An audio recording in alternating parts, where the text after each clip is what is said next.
Fala pessoal, o podcast Deu Jazz tá de volta aqui nesse maravilhoso estúdio, a Lura Estúdio, a nossa casa em Curitiba. Temos uma convidada interessantíssima e super renomada no meio do jornalismo brasileiro. Mas antes de tudo, deixa eu falar para vocês. Full Jazz Bars Laviero Hotéis. São mais de 40 unidades no Brasil inteiro. Eles são os nossos parceiros, nossos novos patrocinadores. A gente tem o prazer de convidar todos vocês que vierem para Curitiba se hospedar nesse hotel incrível, Full Jazz Bars Laviero Hotéis. É uma atmosfera totalmente jazzística. Quando vocês entram no hotel, vocês podem ver fotos Miles Davis, Dizzy Gillespie, Chet Baker, Nina Simone, Ella Fitzgerald. Os shows de jazz são de quinta a sábado e o restaurante New Orleans tem um cardápio maravilhoso. Então, assim, para fazer as reservas é muito fácil. É só acessar o site slavierohotéis.com.br. Os quartos têm mais ou menos 60 metros quadrados, tem estacionamento, café da manhã incrível e a gente está esperando vocês, tá bom? Agora, aqui no podcast Deu Jazz, uma jornalista arrojada, empoderada, que, em primeiro lugar, preza a notícia. É isso que a gente espera do jornalismo brasileiro, é isso que a gente espera de informação. A gente tem o prazer de receber aqui a carioca com 28 anos de trajetória, Melissa Munhoz. Ai, muito obrigada. Obrigada pelo renomado, é por sua conta. Mas é pura verdade, né? Obrigada pelo convite também. É um prazer estar aqui. A gente está super feliz de receber mulheres aqui no nosso estúdio que não só além de trazer informação pra gente, ter o compromisso com a verdade, mas em mostrar como é o Brasil de verdade. Como é o Brasil em todas as camadas. E eu acho que quem tem uma grande propriedade para falar isso realmente são os jornalistas, são as jornalistas. Porque vocês, na função, seja de redator, seja de escrever um texto, seja na reportagem, ou seja de apresentar, vocês têm um trabalho que não é muito fácil, ainda mais nos dias atuais, com tanta fake news rolando, tem o trabalho de contar a verdade e o trabalho de desmentir coisas que não são reais. Desse jeito. É muita coisa. Mas assim, fiz uma pauta que, ao meu ver, ela tá super justa e honesta, poderia ser maior por toda a trajetória que tu tem, mas eu acho que para começar é importante a gente frisar o seguinte: contar histórias de um jeito natural, simples e humano. Essa é uma frase tua. E resolver o problema das pessoas. Até onde vai o limite de resolver o problema das pessoas sem que isso torne um problema para ti? Boa pergunta.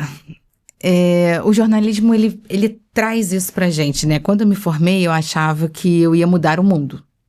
Depois, com o tempo, eu vi que era uma utopia. Você não consegue. Então, é uma doce ilusão. Uhum. Mas se eu conseguir mudar a vida da Dona Maria, a vida do seu João, consertar o buraco na porta da casa deles ali, já está de bom tamanho. Conseguir uma cirurgia para alguém que precisa.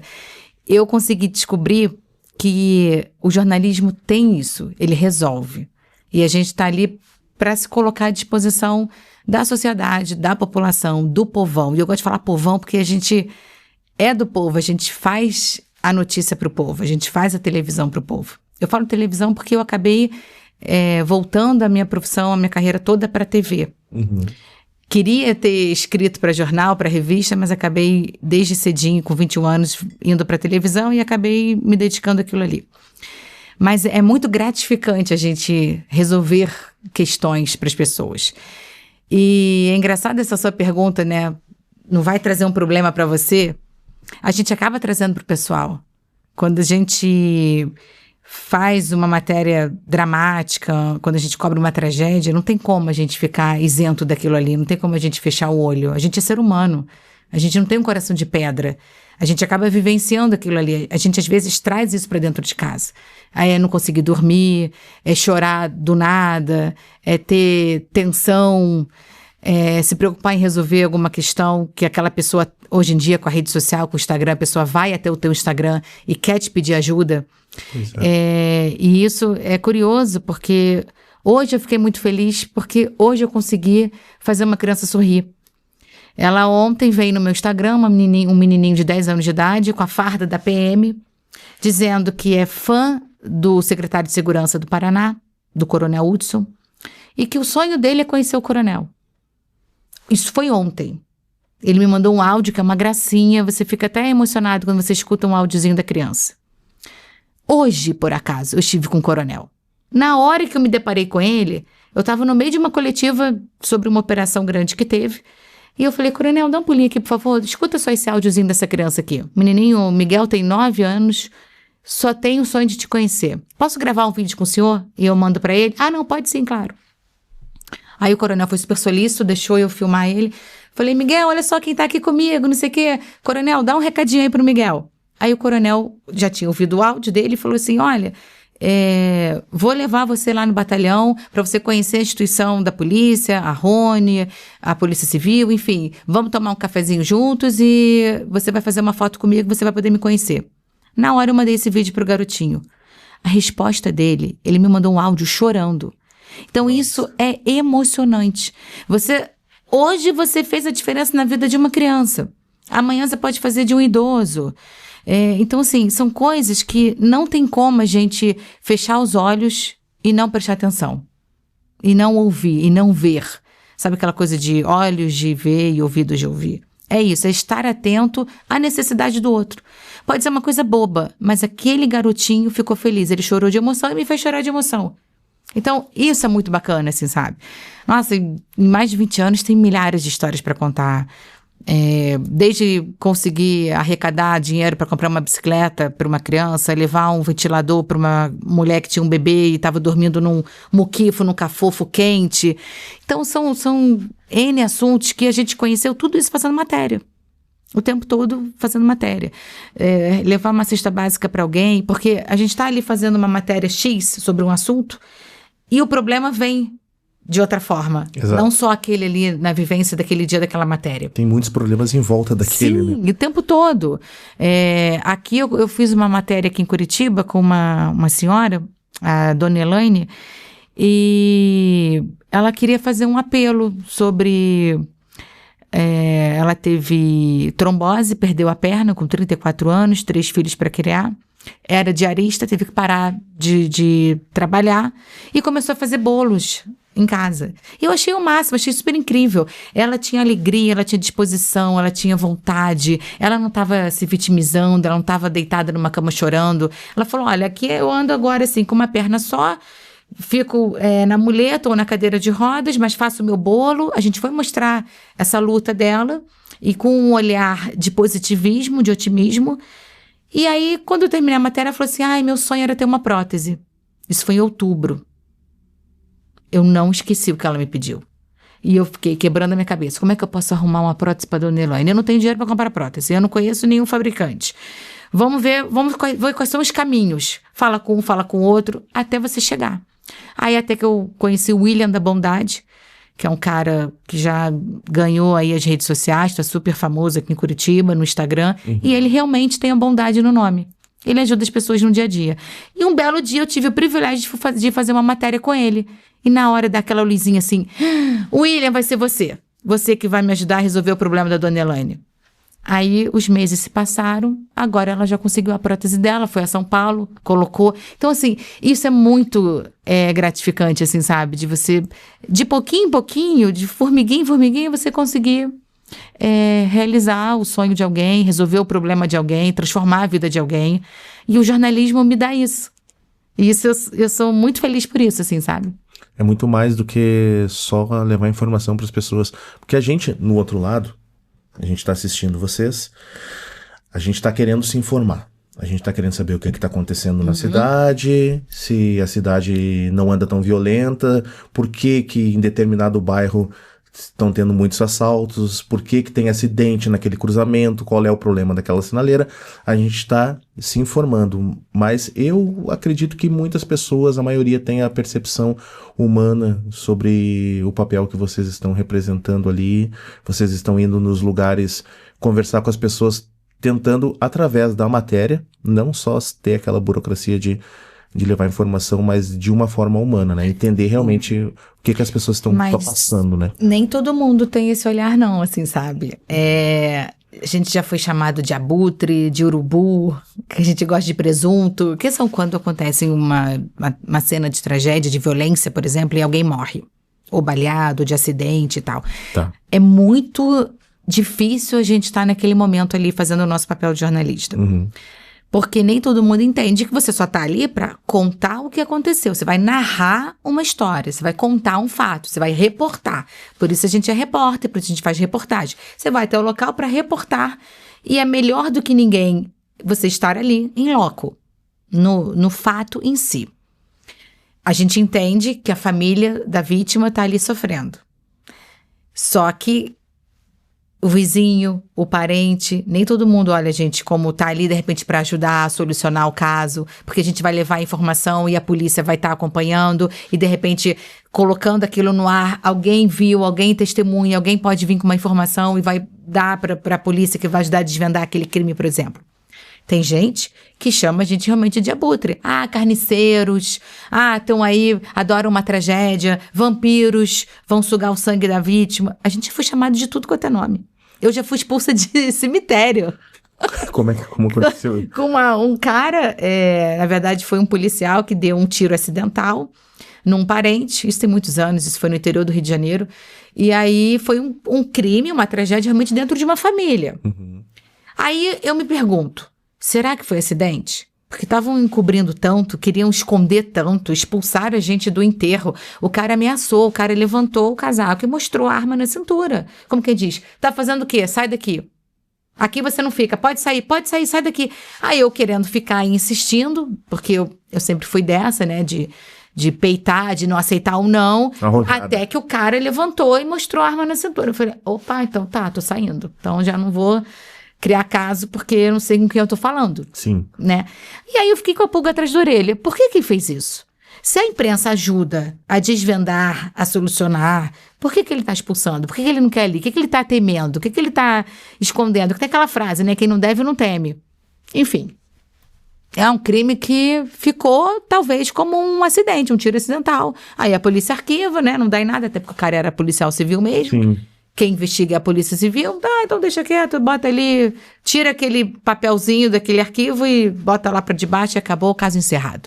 Mas tem matérias, como, por exemplo, um exemplo hipotético, do caso Daniel, que começou sendo uma reportagem e acabou sendo algo investigativo, que inclusive Tribuna da Massa teve um papel preponderante para que desencadeasse na resolução do problema. A tua matéria que começou como reportagem se tornou investigativa e deu um pouco mais de clareza para elucidar o caso que tu pode contar pra gente. Então, o caso Daniel, que você está falando do jogador, eu cheguei aqui em Curitiba, já tinha acontecido o crime. E aí eu fui pegando o gancho de acordo com o que eu estava vendo os meus colegas fazendo. Inclusive o apresentador Passaia chegou a ser convidado, intimado a prestar depoimento, né, no tribunal, foi lá.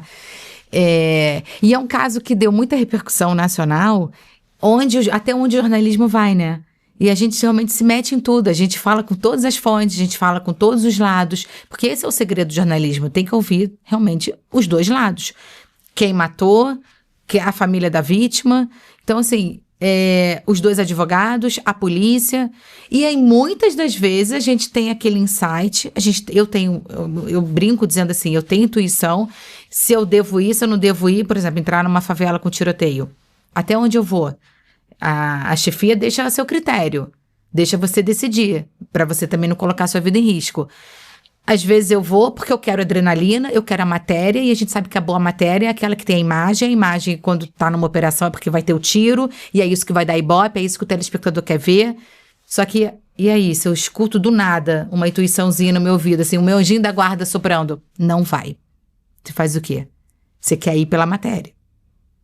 Teu chefe tá esperando aquilo ali, sabe que você vai trazer um material, sabe que você vai ter entrega. E aí você escuta, não vou. Falei, cara, não vou. E já aconteceu também situações de eu ir, saber que estava perigoso, saber que estava ruim, saber que o negócio que o bicho estava pegando. O cinegrafista que tinha filho e falou, eu crio meus filhos sozinhos, eu não quero ir. E eu insistindo para ele ir. Não, vamos. A avenida estava fechada, tiroteio dos dois lados. Eu falei, se você não vai, eu vou sozinha com o motorista. O motorista pega a câmera e a gente vai sozinho. Aí ele pensou, caramba, então eu vou ter que ir, né? Porque senão o motorista vai fazer a imagem, eu sou o cinegrafista, vai dar algum problema, então eu vou. A gente passou um sufoco, um perrengue. A gente teve que ficar no meio do asfalto, jogado no chão. A gente não sabia de onde vinha o tiro. A mureta já estava pequena pra gente se proteger. E os policiais do lado atirando de fuzil. E na hora passou na minha cabeça assim, meu Deus, eu obriguei ele a vir. Praticamente, eu obriguei. Eu quase coloquei uma faca na barriga dele e falei assim, vamos pra lá. E aí imagina a situação. Claro, graças a Deus deu tudo certo, a gente saiu ileso e vivo pra contar a história, mas imagina se desse uma M. Se o negócio vira...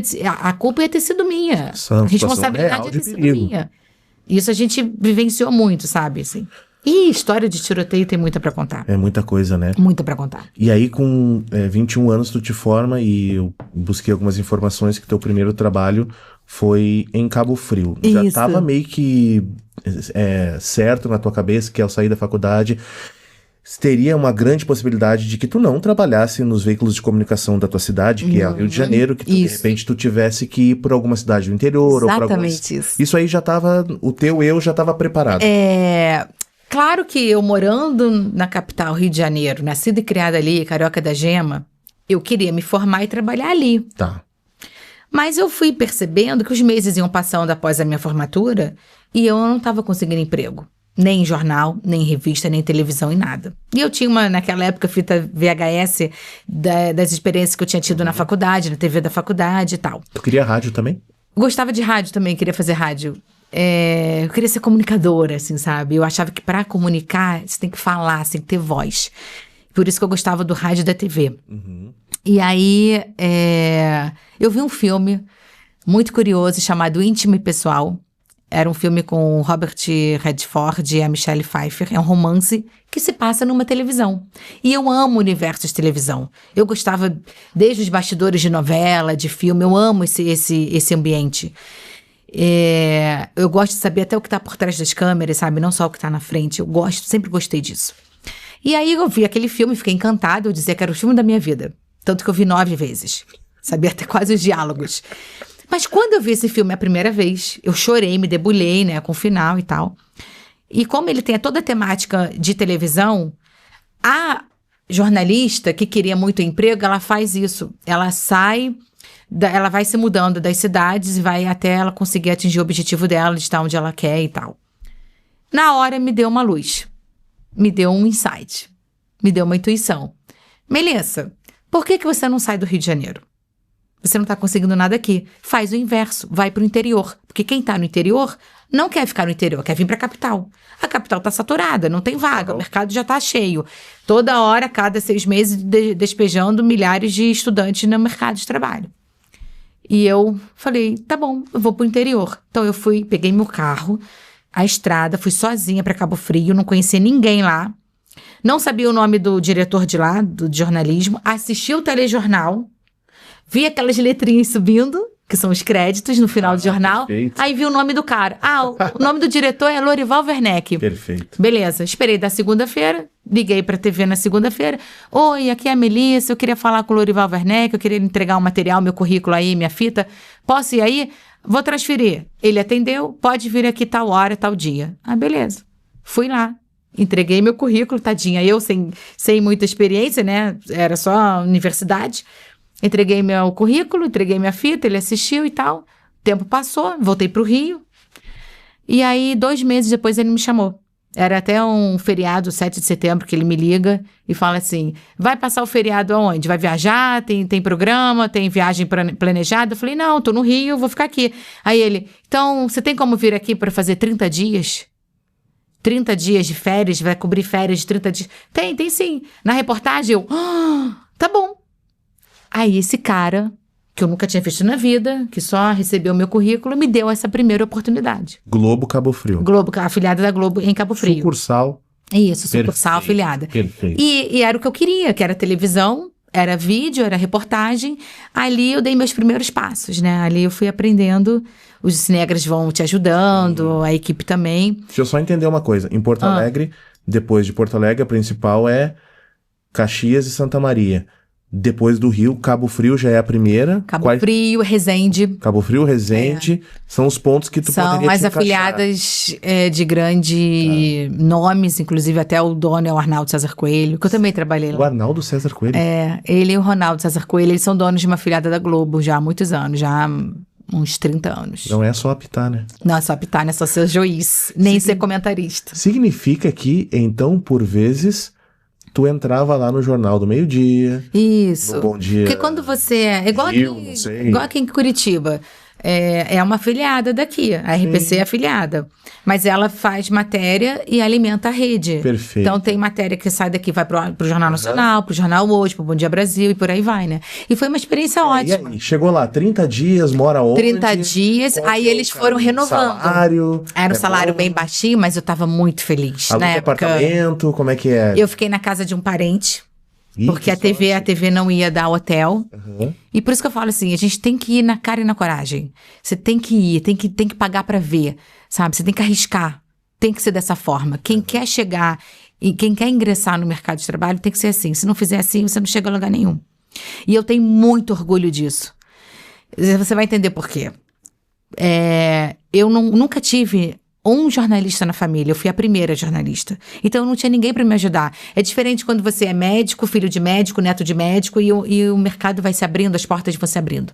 Então você tem que cavar tudo sozinha. E quando eu falo que eu tenho orgulho, é de nunca ter feito o teste do sofá, é de nunca ter dado para nenhum diretor. E olha que eu peguei uma época, lá no final dos anos 90, que isso era muito comum. Era muito comum fazer convites para meninas novinhas. Porque tem um rostinho bonitinho. Porque vem jantar comigo. Tanto é que eu recebi convite de um apresentador da época da Globo, era da Globo News. Me convidou para sair para jantar. Porque se eu topasse ir com ele, ele me colocava no Globo News. Se eu ligar a TV hoje, ele pode aparecer? Naquela época, ele é famoso. Naquela época, eu estava na afiliada da Globo do Arnaldo César Coelho. Tá. E, eventualmente, as minhas matérias passavam no Bom Dia Rio, no Bom Dia Brasil, fazia vivo pro Jornal Hoje e tal. E eu consegui cobrir férias na Globo Rio, que era uma espécie de permuta. Eu saía de férias na emissora, recebendo meu salário de férias, só que ao invés de eu ir viajar e descansar, eu ia trabalhar na afiliada na Globo Rio de graça. A gente chama de intercâmbio. Então, assim, a Globo tem 300 repórteres. Vários saem de férias. Eles têm que contratar alguém para cobrir férias. Ao invés de eles pegarem alguém de fora, eles pegam alguém do Grupo Globo. Claro. E aí, eles não te pagam. Por quê? Porque é um intercâmbio. Esse é o nome que eles usam. As oportunidades podem Eu ia para aprender. Para estar na Globo Rio, para sair do interior e estar na capital. Certo. Que é outro tipo de matéria, outro tipo de cobertura, são outros acontecimentos, é outra vivência, outra experiência. Eu vou estar no métier de todos eles. Eu vou estar fazendo um jornal de maior alcance, de maior repercussão, vou estar com grandes apresentadores, grandes editores. Então, você tem uma chance maior de aprender coisas. E quem sabe, você fica conhecida e depois, quando tiver um convite, uma oportunidade de uma vaga, eles não te chamam. E nessa, o carinha lá fez o convite. Mas eu fiquei tão decepcionada. Ele era meu amigo. Vocês já eram conhecidos? Ali, já éramos conhecidos. Eu fazia vivo pra ele. Ele, como apresentador, fazia entrada ao vivo. Que bárbaro. E eu achando, ingenuamente, que ele estava me ajudando, querendo ser amigo, ajudando alguém que só tinha 24 anos de idade, que eu já estava na segunda afiliada da Globo. Não, o cara só queria se dar bem, pegar uma novinha ali. Um cara que já tinha 40 anos de idade, que tinha filhos da minha idade, querendo... Então aquilo foi uma decepção. E o pior, foi depois de conversando com as minhas amigas, que eu fui contar isso pra elas, e elas falaram, mas ele é assim, ele dá em cima de todo mundo. Umas vão, porque pensam além. Pensam, né, de querer chegar em algum lugar. Até que uma amiga minha falou assim, eu fui pra cama com ele e ele não cumpriu o prometido. Eu falei, bem feito. Ninguém mandou. Então, assim, existia muito isso naquela época. Hoje eu acho que já não tem mais, graças a Deus. Mas a mulher sofria esse tipo de coisa, sabe? Se você quiser virar apresentadora, você sai com o diretor ou sai com o apresentador. Então, era bem comum isso. E quando eu falo que eu tenho orgulho, é de não ter nenhum profissional do ramo na minha família, de nunca ter me deitado com ninguém, de nunca ter aceitado o convite de ninguém. E sempre aonde eu cheguei, um degrauzinho que você vai subindo é pelo seu mérito, é pela sua capacidade, é pela sua profissão, pela sua carreira, pelo que você está construindo, é pelo que você é capaz de oferecer, de entregar, não pelo que você... com quem você foi, com quem você saiu, entendeu? Tu é tida como uma das jornalistas mais populares. As pessoas gostam porque tu tem um contato direto, como nós falamos antes, com o povão. E aí tu passa por Record, SBT, Bandeirantes, Rede TV, CNT, e tu consegue ver as diferentes formas de fazer jornalismo de cada emissora. Pra gente tentar englobar um pouquinho de cada uma, me dá um ponto positivo de cada uma, e a gente não precisa falar de coisa ruim, mas fica à vontade. Um ponto de positivo da Record, da SBT, Band, Rede TV, CNT, até chegar na Globo. O que mais te encantou em cada emissora que tu passou? Olha, a afiliada da Globo foi o pontapé inicial. Então, eu sou muito grata porque ali eu pude aprender tudo. E eu ainda era muito crua. Tanto que na primeira emissora, primeira afiliada, com 1 ano de casa, eu fui demitida quando mudou o chefe. Teve mudança de chefia, isso é de praxe, é comum, isso acontece em todos os lugares, em todas as emissoras. É normal a pessoa que chegar, demite aquela equipe e traz a equipe dele, contrata quem ele quer, de repórter, de editor, de apresentador, enfim, de chefe de reportagem. E eu era muito crua, e eu ouvi da pessoa, assim, do chefe novo que chegou, eu vou te demitir, eu vou tirar você, porque você nunca fez o ao vivo. Eu só tinha 21 anos, né, quando eu comecei. E naquele primeiro ano, eu nunca tinha feito ao vivo, realmente. Eu só ia pra rua, gravava a matéria e botava no ar. E eu ouvi aquilo e falei assim, nossa, tá, mas podia ter me ensinado, podia ter dito como era, não me botou pra fazer, o antigo chefe não me botou pra fazer vivo, porque talvez ele me achasse crua, achasse que eu não estivesse pronta e tal. Eu nunca pedi, nunca perguntei, ele também nunca falou nada, e a vida seguiu 1 ano assim. Quando veio esse chefe, aconteceu esse lance. Ele também já era de afiliada da Globo há muitos anos, rodava o Brasil cada hora numa emissora, isso era muito comum nas afiliadas da Globo. Aí eu fui para minha segunda afiliada, que a primeira foi a TV Alto Litoral, que hoje é Inter TV, e a segunda foi a TV Rio Sul, que manteve o mesmo nome, né? Que é lá em Resende. E aí, mal eu cheguei, foi muito engraçado, que aí falaram assim, Melissa, você já fez ao vivo? Não, nunca fiz. Então, hoje você vai fazer. Foi assim, não teve preparo. Hoje você vai fazer, vai lá e faz. Beleza, hora de jornal do almoço, 12:00, fui lá e fiz. E tomei gosto. Então, assim, é muito bacana fazer o ao vivo, porque as coisas inesperadas acontecem, tudo acontece ao vivo, e eu tenho uma experiência de, assim, desde você cair, tropeçar, a formiga te picar, tudo acontece ao vivo. Já caí. Tá, mas... E acontece, e assim, você dá risada.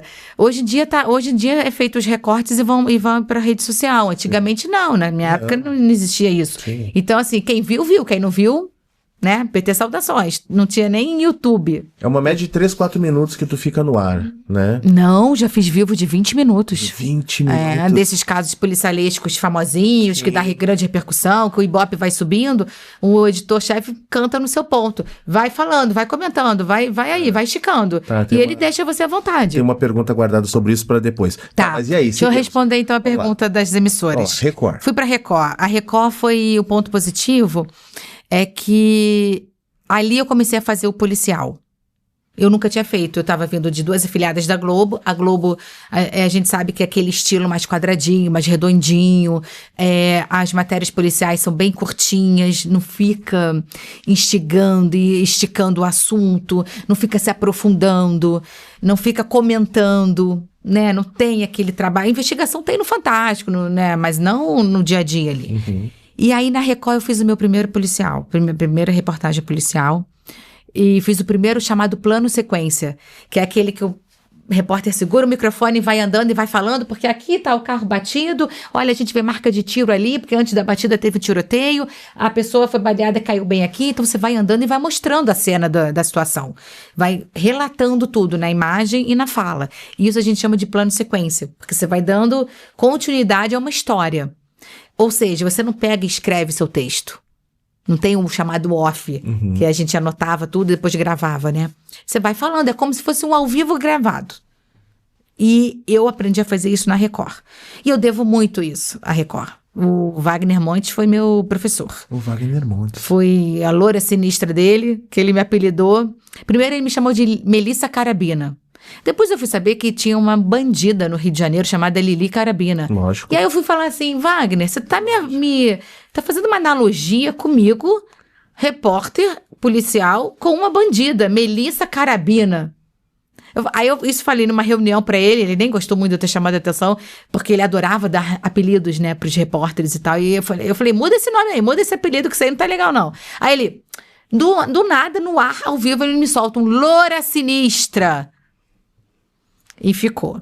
Durante um bom tempo. É melhor que Carabina. Melhor Loura Sinistra. Porque eu fazia muito tiroteio, eu fazia muita matéria pra ele de plano de sequência, caí durante um tiroteio. E essa história foi incrível, porque depois disso a Record proibiu os repórteres de entrar na favela e fazer tiroteio. Só do lado de fora, no acesso à favela. Porque deu um merdelê danado de chegar na presidência da Record. Deles assistirem, a gente ficou encurralado por 3 horas dentro da favela, a gente não conseguia sair. Não tinha onde se abrigar. Era tiro, pau comendo pra tudo que é lado. Na Vila Cruzeiro, que depois teve a UPP lá, foi uma das primeiras a serem ocupadas. Vila Era uma Cruzeiro favela, Complexo do Alemão. Esse Complexo do Alemão. Uma favela bem perigosa, um complexo bem arriscado, que o tráfico dominou até hoje. Hoje em dia tá infinitamente pior. Isso foi em 2006, por aí. Aí eu pedi demissão, aí eu fui pro interior, e aí lá eu tive uma experiência muito boa, que daí eu fui apresentadora de um programa de 1h30, diário, e a gente fazia tudo ali na hora, e eu já cheguei querendo mudar toda a emissora, mudar tudo de lugar, porque eu falei assim, não é assim que se faz jornalismo, é desse jeito, vocês estão muito acomodados, vocês botam matéria de gaveta no ar, de gaveta que a gente chama de matéria fria, que ela pode ser feita hoje, pode ir ao ar amanhã, semana que vem, mês que vem, daqui a 2 meses, não é uma matéria do factual, né, do hard news que a gente chama. Que é do que está acontecendo ali. Eu falei, não, jornalismo é o factual, é o dia a dia, é o que está acontecendo na cidade. É trânsito, é previsão do tempo, é factual de acidente, incêndio. Então, não dá para não fazer isso, fazer um programa de gaveta, não tem como. E eu já cheguei botando para quebrar lá, e foi engraçado, porque aí logo depois veio o convite para ser diretora de jornalismo lá. E aí teve uma mudança, aí eu assumi o departamento com 29 anos de idade. Então, foi uma experiência muito bacana. E eu levei 9 dias para aceitar o convite. Pensou bastante. Porque é aquela coisa, eu nunca fiz. Vou dar conta do recado? Será que eu vou ser capaz? Será que eu vou conseguir? Porque eu tenho uma coisa comigo, Adriano, que é assim, se eu não sou capaz, eu não faço. Se eu acho que eu não vou fazer bem feito, eu não pego. E tudo é desafio na vida, mas se você acha que você não vai fazer direito, eu não quero pagar mico, eu não quero queimar meu nome, eu não quero, né, jogar meu nome na lama, então eu prefiro não fazer. E aí eu levei 9 dias, e aí a direção da Record do Rio, não, pega, assume, vai lá e tal, não sei, foi um trabalho incrível, que me aproximou da Record São Paulo, apesar de eu estar na Record do interior e ter saído da Record Rio. Fiquei 2 anos, assim, nessa função, exercendo o cargo de chefia no jornalismo, no departamento, e sendo apresentadora. Eu trabalhava 14 horas por dia, mas eu amava o que eu fazia. Até que eu tive síndrome do pânico, e aí eu precisei voltar pro Rio, porque eu falei, não tá legal. Eu só trabalho, eu vivo para o trabalho, eu não gosto da cidade, eu não gosto da rotina que é... Não curti morar em Resende? Essa cidade não era Resende, era Campos. Campos? Campos dos Goitacazes, isso já estava na Record. Acho que é um dos lugares mais Resende foi afiliada da Globo, é quente, eu não gostei. Me desculpe os campistas lá, mas eu não gostei. Tá. E aí eu só vivia pro trabalho. Não tinha namorado. Nessa época eu ainda não tinha nem casado ainda, então eu vivia em função do trabalho. Foi bom enquanto durou. E aí pedi demissão e pedi para voltar pro Rio. E aí eu voltei para Record Rio e voltei no cargo de editora. Aí foi uma nova fase na Record Rio. Depois de eu ter ficado anos lá na reportagem, voltei como editora. Aí foi uma nova fase, um novo aprendizado, uma nova função. E foi a emissora onde eu mais ganhei dinheiro. A Record sempre pagou bem, ganhei mais do que na Globo. Então, foi uma época boa, uma fase boa também. Depois disso, eu fui para o SBT Rio. E no SBT Rio, eu dei meio que uma continuidade pelo que eu fazia na Record, porque fazia muito policial também. E tinha uma linha editorial mais aberta, diferente da Record. A Record tinha uma chefia bem exigente. Controladora? Bem controladora. Bem, as pessoas tinham medo dos chefes. De toda hora a gente via alguém chorando na redação porque o chefe brigou. O chefe tomou vários processos de assédio moral. E eu me dava bem com a chefia. Mas eu via o que acontecia lá com os colegas, né? Então era uma situação bem, bem cansativa. As pessoas adoeciam, os jornalistas lá baixavam toda hora o hospital. Um tinha um AVC, outro tinha um infarto. Era uma coisa bem pesada, assim, sabe? Que horror. E aí eu fui pro SBT, eu vi um clima completamente diferente. Uma redação família, uma redação unida, uma redação de aconchego, assim, sabe? Então eu fiquei ali entre idas e vindas 11 anos.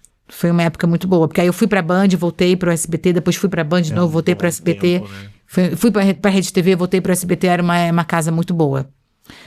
Estaria lá até hoje se eu não tivesse tido um episódio que aconteceu e que depois me trouxe pra cá. Chegaremos lá. E Rede TV, CNT, eu já emendo a pergunta, por que tu nunca trabalhou na TV Cultura, na TVE? Pois é, coisa boa, a TV Cultura também, né? A TV Cultura é em São Paulo. Coisa boa, né? Eu acho ótimo, adoro a TV Cultura também, adoro a programação da TV Cultura. E eu brinquei uma vez, uma época, falando assim, gente, eu só não passei pela TV Brasil. A única que no Rio era a TVE, depois mudou pra TV Brasil, e a TV Cultura é em São Paulo. Mas a TV Brasil é a TV do governo federal, né? E eu falei, estatal. Eu falei, gente, a única que eu não passei foi a TV Brasil. Essa não foi por falta de tentativa também. Já bati lá algumas vezes, assim, pra pedir emprego, né? Pra tentar... Em épocas que às vezes você sai do mercado, fica desempregado e tal, não sei o quê. Mas... E também posso falar aqui que... até esse episódio que aconteceu em 2018, eu nunca tinha ficado desempregada, porque eu sempre ia mudando de emprego. Ou eu recebia um convite de outra emissora e eu pedia demissão de uma, no dia seguinte estava em outra. Ou quando aconteceu de ter uma barca, que a gente chama, né, quando passa a barca demitindo 20 pessoas do departamento, a gente chama de barca, porque é muita gente. E é quando a empresa quer fazer corte de pessoal e tal, aí corta apresentador, corta produtor, corta editor, corta repórter, corta cinegrafista, motorista. Aí, quando tem um número grande, assim, é uma barca. Já passei uma barca assim na Band Rio. Foi uma segunda-feira. Na terça-feira, no dia seguinte, eu tava no SBT Rio. Então, assim, eu dei um telefonema e falei, gente, acabei de passar, eu tava na barca da Band Rio. Ai, tá, então peraí, não seja por isso, vem pra cá, começa aqui amanhã. Pô, beleza, obrigada. Então, cara, o mercado é muito fechado. Então, o jornalismo tem isso. Você tem amigos em outras emissoras. E eu, como passei por todas as emissoras, você fica conhecida em todas as emissoras e você tem amigos em vários cargos em todas as emissoras. Tanto que eu tenho amigos até hoje, da época da Record, da Globo, do SBT Rio, da Band. Então, assim, as pessoas vão ficando pelo caminho, né? Vai criando isso é muito legal. Cria uma rede de contatos, né? Tá, bom. Antes da gente falar sobre a tua chegada aqui em Curitiba, eu quero entender como funciona assim a rotina de uma redação de jornalismo. Por exemplo, tu cobriu muito tempo as favelas e tiroteio, etc. Como é que tu sabe de manhã para onde tu vai? Isso já é definido um dia antes, mas só que durante a madrugada, durante a manhã, algumas coisas podem mudar. Me dá um de A a Z da rotina da redação, que horas que tu chega, especialmente nesse momento que tu cobria a favela, e como é o preparo psicológico pra estar num ambiente que pode perder tua vida em fração de complicado. segundo. Inclusive, já perdi um amigo cinegrafista baleado numa operação policial. E esse amigo, ele morreu na Band, cobrindo pela Band Rio, mas a gente, como eu te falei, a gente tem muitos amigos, a gente roda muito, a gente muda muito de emissora. Ele foi meu primeiro cinegrafista na Record Rio. Quando eu tinha lá meus 27 anos, quando eu comecei na Record Rio. E ele que me ensinou a como me portar na favela, onde me posicionar. Aqui é seguro, aqui não pode. Por exemplo, atrás de poste. Muita gente acha que é seguro ficar atrás de poste. Não é, o poste é oco. O tiro de fuzil vai furar. E se você tiver ali... Usa colete, mas eu peguei uma época que o colete também não era bom. A gente brincava dizendo que era colete pra bala Juquinha. A bala Juquinha era uma bala carioca que tem. Pesado, né, o colete. Porque a bala, o projétil ia perfurar, ia atravessar teu corpo, ainda mais de fuzil. Não segurava nem pistola, que dirá fuzil, que percorre 1 quilômetro de distância. Então, eu peguei a época do colete ruinzinho, que aqui a gente literalmente dobrava ele. Então, ele era feito de papelão, não vai segurar nada. E peguei aquele bem pesado, que é uma chapa de aço, que pesava 25 quilos. Você vestia 25 quilos. Só eu não conseguia eu botar sozinha e eu tirar sozinha. Alguém tinha que vir colocar pela cabeça, amarrar aqui pra mim, né? que tenha cheio de velcro, pra ficar bem justinho. E já aconteceu de eu ficar entalada dentro do carro de não conseguir levantar no meio de um tiroteio, porque eu deitei e não conseguia me mexer com o colete de tão pesado que era. E às vezes eu era meio abusada, às vezes eu tirava o colete no meio da operação, que eu falava assim, eu preciso correr. Eu preciso ter mobilidade, eu preciso me agachar, porque se o tiro vier, eu preciso me abaixar, eu preciso correr. Se eu, com um colete de 25 quilos, eu não consigo ter essa agilidade, essa mobilidade toda. Então, tira. Falei, tira, que eu prefiro ficar sem e eu correr. Porque eu consigo me abrigar em algum lugar, eu consigo me jogar no chão, eu consigo me levantar. Era a minha academia que eu brincava, sabe? Dizendo assim, a minha academia, na época do Cidade Alerta, era essa. Para o físico... Tinha preparo. Tanto é que às vezes eu trabalhava com um saltão desse tamanho e parei de ir para a redação trabalhar de salto, porque, respondendo sua pergunta, eu nunca sabia o que eu ia fazer. Eu chegava lá, era o fator surpresa. Às vezes você tem uma pauta já pré-determinada pela sua produção, pelos pauteiros, e você vai fazer uma matéria bonitinha no Palácio do Governo. Tá, então eu posso ir com aquele saltão desse tamanho. Uhum. No meio do caminho, a chefia te liga. Eu peguei a época de rádio, né, pra falar no rádio dentro do carro. A chefia te passa um rádio, hoje em dia é um WhatsApp. É o Nextel, né? Peguei rádio do carro mesmo, igual de polícia. Ah, o rádio do... Peguei radinho de comunicação, que é AP. Correto. E peguei o rádio Nextel, e aí agora eu tudo no WhatsApp, né? Aquela frequência de taxista. Então, na minha época, na redação, tinha a frequência da polícia e do bombeiro. Então, a gente ouvia todos os comunicados quando a viatura era acionada, quando o bombeiro, a ambulância era acionada, a gente corria para o lugar. Então, a gente chegava junto com a policiada ou com os bombeiros, ou às vezes antes deles, dependendo do lugar que você estivesse. Se você tá perto, você chega antes, você escuta no rádio, você se desloca, chega correndo, aí agora tá chegando a ambulância e vai socorrer o cara aqui acidentado. Então, assim, a gente viu de tudo. E tem que ter um preparo psicológico. Porque você vai ver baleado, você vai ver gente agonizando, você vai ver gente estrupiada de um acidente. Você vai... Uma coisa que me chamava muita atenção, você vai ver a família chegando ali naquele momento e chorando, se jogando no chão. No enterro, a família se jogando dentro do buraco do caixão. Uma mãe enterrando o filho, aí você chora junto. Então, assim, tem que ter um preparo psicológico mesmo, porque a gente vê cada coisa que realmente é surreal. A emissora auxilia vocês nisso ou é por conta? É, por conta. Mas, claro, se você chegar pro teu chefe e falar, olha, tô abalado emocionalmente, tô abalado psicologicamente, me dá um suporte, tenho certeza que a chefia não vai negar, Mas sabe? Tá subentendido pra eles que aquilo ali é uma coisa que não faz parte da rotina de 99% das pessoas. Por exemplo, insalubridade a gente não ganha. E é uma profissão insalubre porque você enfia seu pé na lama, você entra no mato, você entra no esgoto, tudo acontece. É uma profissão perigosa e a gente não ganha periculosidade. E a não ser que você vá, depois que sai da emissora, vai processar e vai pedir isso. Aí na justiça você consegue ganhar. Mas você não tem isso, entendeu? Pois é. E não deixa de ser. A gente está dentro do carro de reportagem se deslocando rapidamente entre um lugar e outro. Porque a gente tem que chegar rápido na pauta. A gente tem que terminar de gravar e mandar a matéria rápida para a TV, porque vai entrar ao vivo. A chefia está esperando aquela tua imagem, a tua entrevista. Uhum. A gente está sempre se deslocando em alta velocidade, nas estradas e tal. Tanto que tem muitos acidentes com a equipe de reportagem. Graças a Deus, acidente de carro eu nunca sofri. Mas já caí no esgoto e já fiquei com o joelho desse tamanho. Eu fazendo uma matéria, não era de polícia, eu estava dentro da favela, mas era uma matéria de meio ambiente, era uma matéria ambiental. Eu estava com um ambientalista para falar sobre tratamento de água, de esgoto e tal na favela, passando por uma ponte e o esgoto ali embaixo, lixo pra caramba e tal, e tinha uma ponte, uma passarela. E o meu cinegrafista lá do outro lado e eu no meio da ponte. E eu gosto de inovar, gosto de fazer coisas diferentes, gosto de levar um outro olhar para quem está em casa. Porque fazer o feijão com arroz todo mundo faz. Então eu quero ter sempre algo inusitado, diferente. Aí eu fui inventar. Infelizmente, eu fui inventar de passear na ponte, que tinha espaços, buracos abertos. Então tinha um concretinho aqui, um buraco, um aberto, um concreto, um aberto, um concreto. Então eu tinha que calcular o meu passo, pular aquele buraco enquanto eu tô falando e olhando pro cinegrafista lá na frente. Claro que não ia dar certo, São né? Três ações. A loura tendo que pensar, decorar, andar, caminhar, pular, contar quantos passos eu tenho que dar. Quantos passos eu tenho que dar pra pular aquele buraco sem ficar olhando pra baixo. Fui andando, daqui a pouco meu pezinho, tum, no buraco.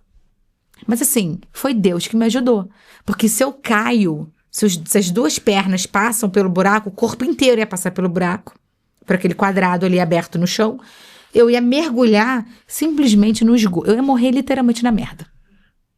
Porque eu ia afundar. Era tanto ácido, tanto lixo, tanta coisa que ia te sugar para baixo, eu não ia conseguir submergir. Você ia morrer afogada na merda. Essa matéria foi pro ar? Eu tenho esse tombo, porque o cinegrafista estava gravando a parte que eu apareço, que é a passagem, Sim. quando o repórter aparece. E ele estava gravando, eu fui andando, só que o que aconteceu? Uma perna foi e a outra ficou presa. Por isso eu não mergulhei. Então foi só uma perna inteira dentro do esgoto. O outro joelho bateu no ferro e ficou preso. Então por isso que o joelho ficou uma bola de inchado e roxo.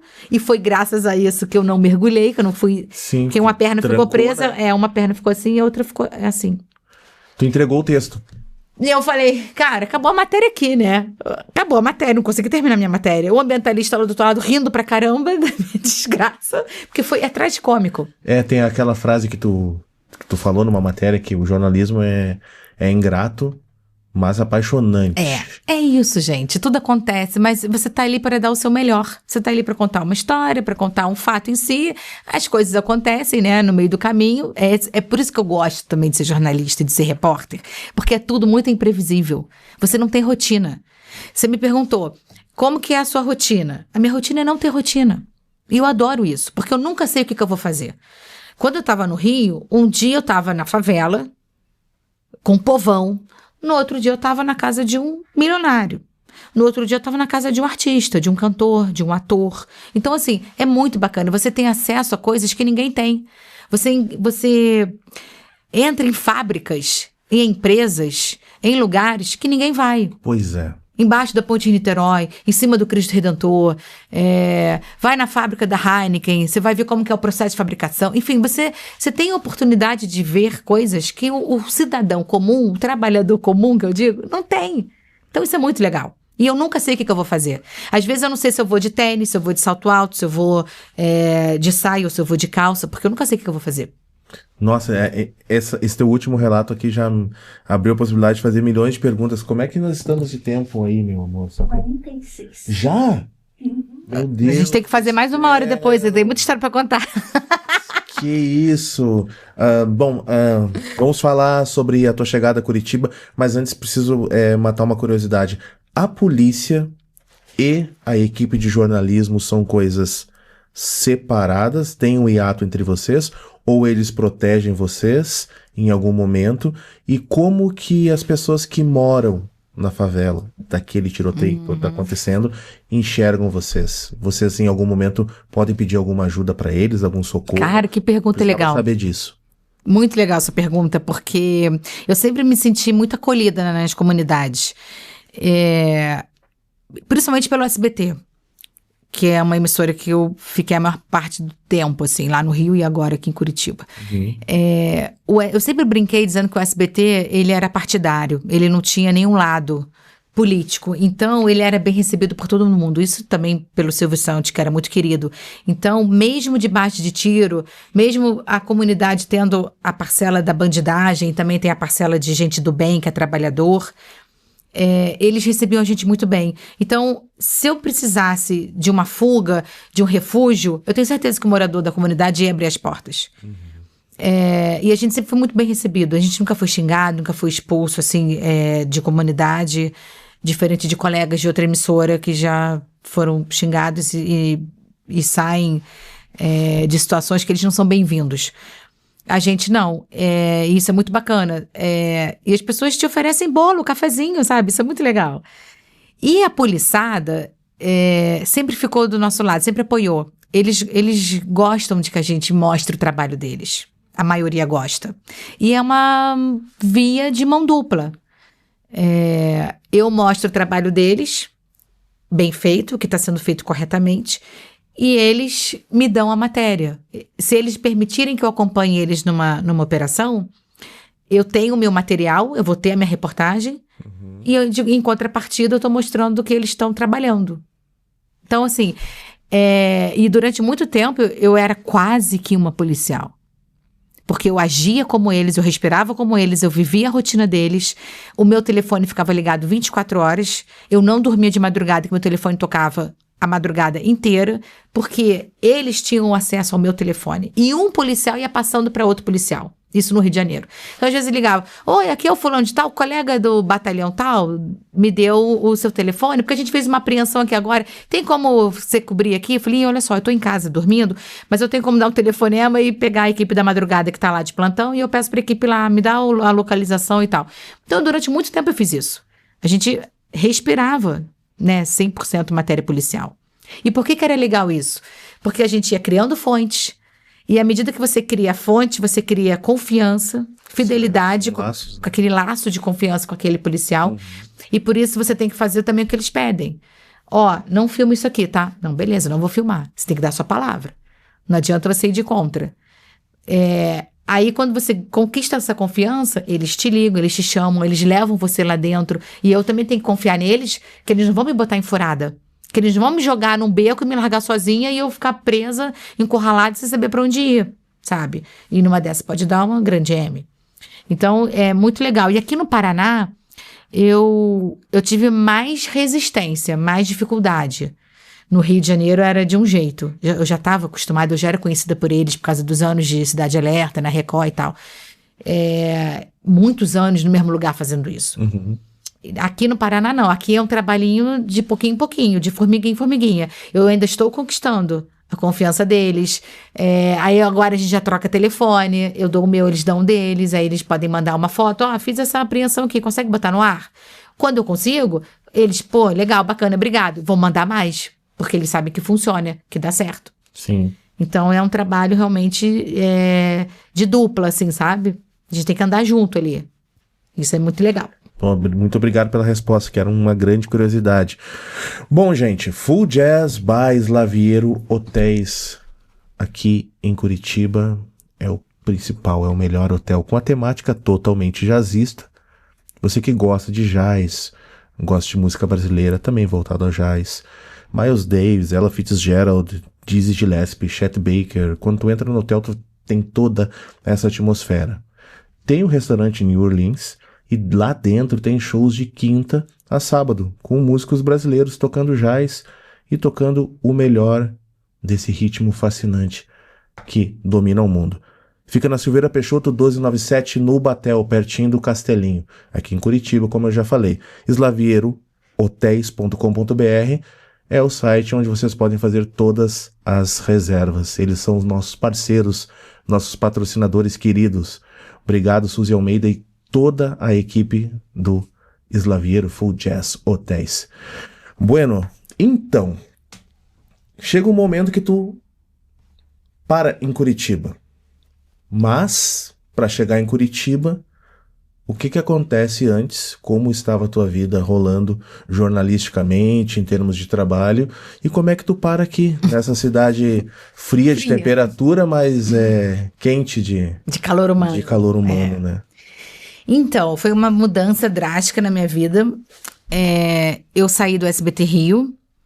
E quando eu saí, quando eu fui desligada de lá, o meu diretor, que não queria ter que me desligar, mas foi um pedido do SBT em São Paulo e tal, ele falou assim, Mel, tem vaga lá em Curitiba. Eu nem sabia onde ficava Curitiba, eu nunca tinha vindo a Curitiba. Nunca tinha vindo a Curitiba. E não conhecia ninguém em Curitiba. E aí, a diretora daqui me ligou e ofereceu uma oportunidade de 6 meses para cobrir uma licença maternidade, que ela ligou e falou assim, olha, Mel, o Diego me indicou você, eu sei que você é repórter policial aí, ele falou muito bem de você, eu preciso de um repórter policial aqui para um programa policialístico que nós temos aqui de grande alcance, que é o Tribuna da Massa.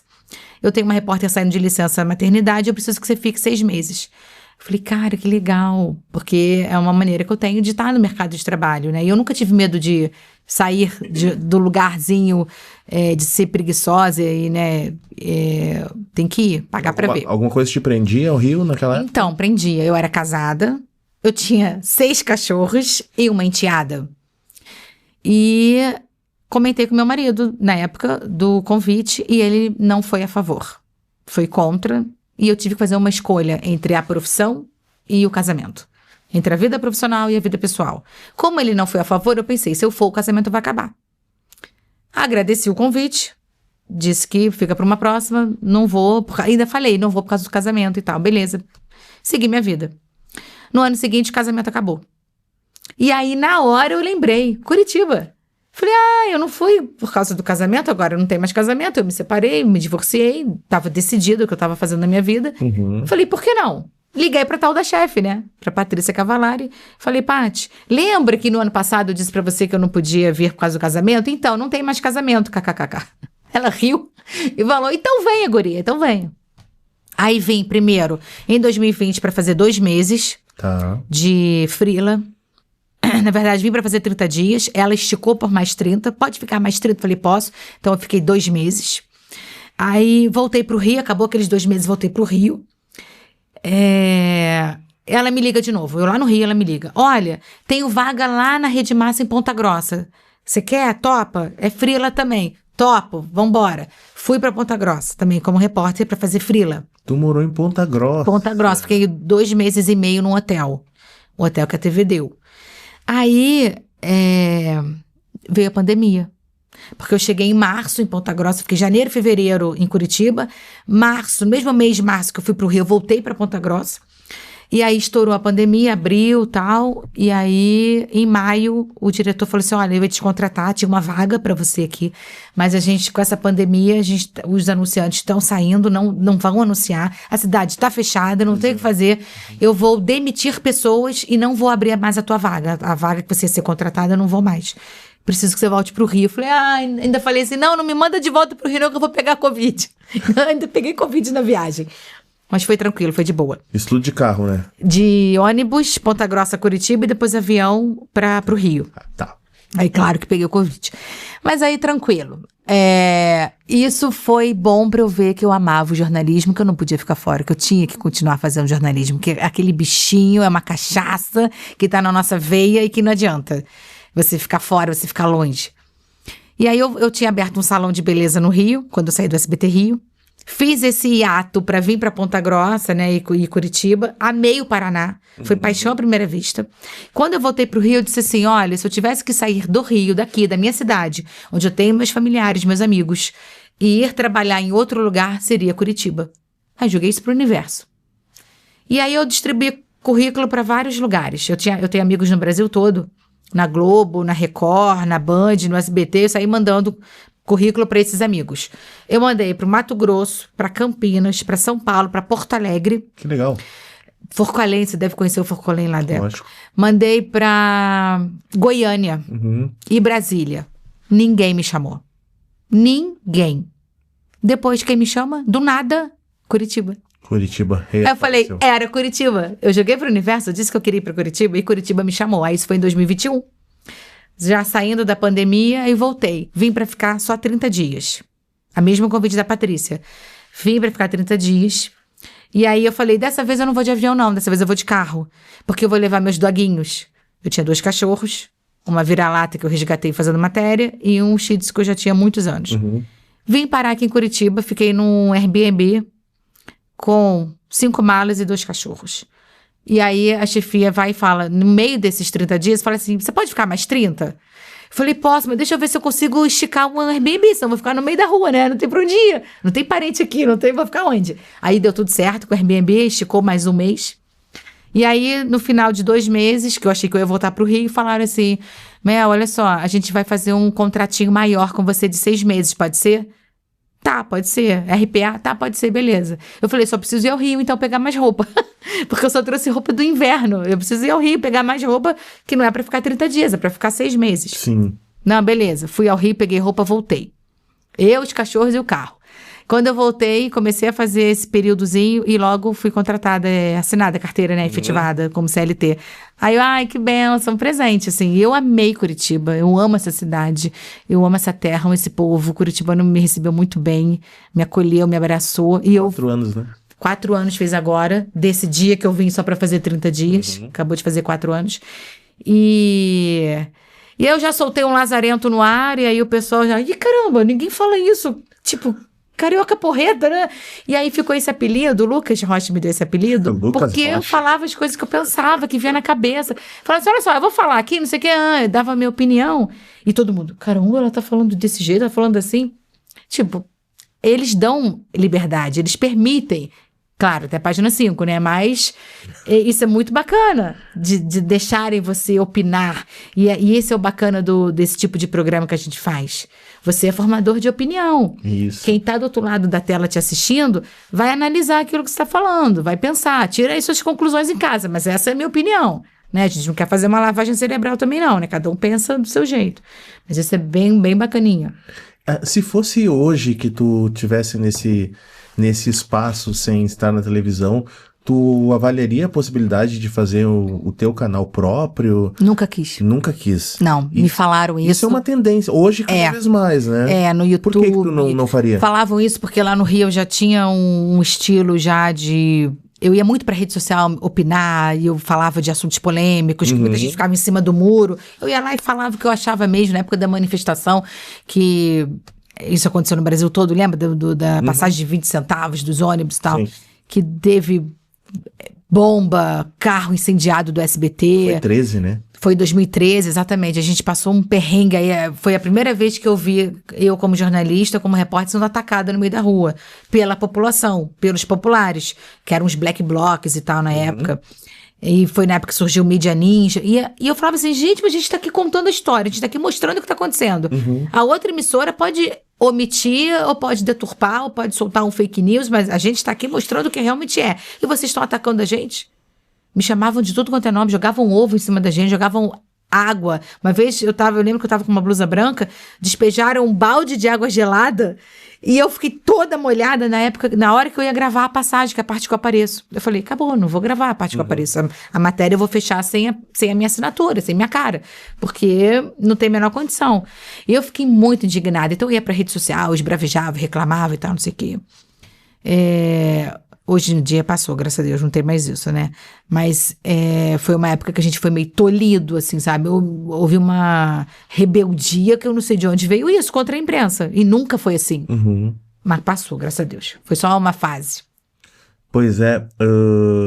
Mas assim, e se encaixar assim com as pessoas aqui de Curitiba, quais são as coisas que tu gosta de fazer, já sendo uma moradora, né, quase uma local, 4 anos é bastante tempo, a gente realmente acaba mergulhando nos costumes e gostos da cidade, mas tu tinha dito que em Campos tu não curtiu muito morar, e aqui tu gosta bastante. O que faz com que tu te sinta tão em casa na cidade? Olha, eu vim pra cá literalmente sozinha. Eu tinha me separado, eu tinha saído do meu emprego, eu tinha saído da minha cidade, eu deixei tudo pra trás, tudo. E me senti bem. Então, em nenhum momento eu me sentia triste aqui, ou eu fiquei com depressão, que foi os sentimentos que eu tive em Campos, quando eu trabalhei, quando eu fiquei 2 anos lá. Tanto que 2 anos foi meu máximo, não consegui adiar isso, porque eu falei, tô muito mal, eu preciso sair daqui. E foi justamente nesse momento que o salário era o... eu ganhava muito bem, tinha tudo. Pois é, né? Tinha reconhecimento na cidade, tava no vídeo, tava apresentando, tinha credibilidade, reconhecimento, tinha tudo, mas tinha chefia, poder de chefia, mas eu falei, não é isso que me faz feliz, não é isso que eu quero. E aqui não, aqui eu gostei do frio, da cidade limpa, organizada, segura, das pessoas educadas. É completamente diferente do Rio de Janeiro. Então, graças a Deus eu gostei, porque isso me fez ficar, assim, sabe? Eu juntei o útil ao agradável. Eu faço o que eu amo num lugar que eu amo. E agora meus pais vieram pra cá, então melhor ainda, eu não tô mais sozinha. Poxa, que espetáculo, Melissa. Obrigado por ter estado com a gente aqui. Eu que agradeço. Eu tenho certeza que a audiência do Deu Jazz super curtiu, porque a gente precisava trazer mais jornalistas, mais mulheres com outras impressões para contar como que tá sendo a carreira aqui em Curitiba. E hoje em dia, né, apesar de tu aparecer aqui em Curitiba, o Brasil inteiro tem acesso, né, à tua arte, né, no jornalismo, que para mim é uma arte também. E como a gente conversou antes, nós estando na Alemanha há tanto tempo, a gente assistia como se estivesse aqui no Brasil. Que legal. Então, né, quero te agradecer em nome de toda a audiência do Deu Jazz. Obrigado por ter vindo aqui. Muito obrigada pelo convite, é um prazer estar aqui. E falar da profissão que eu tanto amo, que eu faço com tanto carinho. E agora, a próxima vez que tu vier aqui, a gente tem muitas arestas para poder abordar especificamente, são tantos temas. Tem muita coisa para falar, ainda mais de mulher. Temáticos, né? Na época que eu fui obrigada a ter cabelo curtinho, não podia pintar esmalte de vermelho, tinha que usar taiedos no final dos anos 90. A gente vai contar isso tudo. A gente tem que abordar muito mais coisa. Obrigado, muito obrigado. Eu que agradeço. Obrigada e sucesso para vocês. Obrigadão. Gente, curtam o canal, se inscrevam nele, deixem o comentário de vocês e a gente volta no próximo programa Podcast Deu Jazz. Tchau, tchau.